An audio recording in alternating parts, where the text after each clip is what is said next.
The life of St. Osyth, Abbess Martyr of Chich. Our Holy Mother Osyth was born of a noble English family, being the daughter of King Frideswald of the Hwiccas and Queen Wilburga, a daughter of King Penda of Mercia. When she reached adulthood, she was given in marriage to Siggeir, king of the East Saxons. After the marriage ceremony, however, when he wished to consummate the marriage, she refused. She continued to repel his advances for a long time.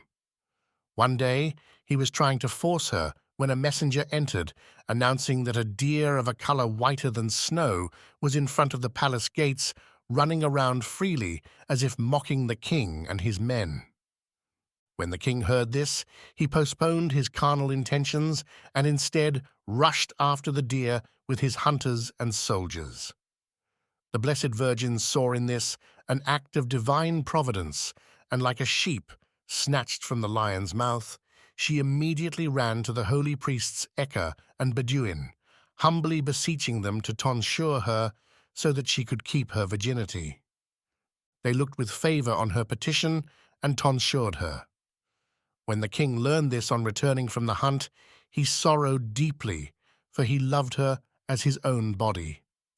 However, he did not dare to dissuade her and allowed her to remain a virgin. This took place in the seaside villa of Chich in the territory of the East Saxons in the year 653.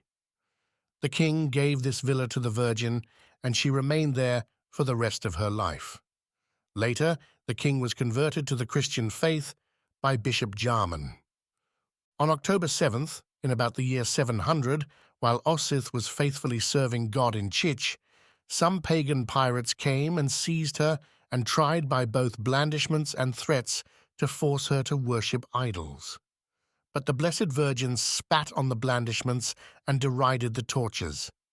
Incensed by this, the pirate chief ordered her to be beheaded. But when she had been beheaded, she immediately stood up, took her head in both hands, and with a firm step carried it to the church of Saints Peter and Paul, which was about 3 stadia from the place of the beheading. As she was entering the church, she accidentally smeared the doorposts with her blood. These bloodstains were visible for centuries thereafter. The venerable body of the Virgin Martyr was buried at the entrance to the choir of the church in Chich, where God worked many miracles through her intercessions. In the 12th century, St. Osyth's relics were moved to a new abbey erected in her honor by Augustinian canons. Here, they continued to work many miracles. Once the Bishop of London unjustly tried to take away some of the monks' rights, along with certain of their lands. The monks took St. Osyth's relics out of the shrine and covered them with a cloth.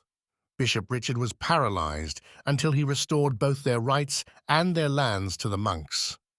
St. Osyth straightened a hump-backed woman and made the lame to walk. Once she cursed a young woman's withered arm, in gratitude for which the woman vowed to remain a virgin. But then she married, and her feet were bound with an invisible chain. Another woman who had been healed by Osyth decided to be a servant of her sanctuary. Unfortunately, a man named Godwin seduced her, and her feet were then twisted in the shape of the cross. Godwin asked the clergy to intercede with the saint, but in vain.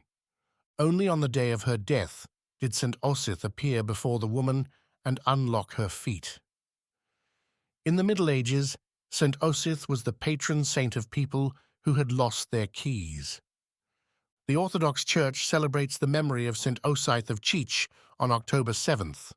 Holy Abbess Martyr Osyth, pray to God for us.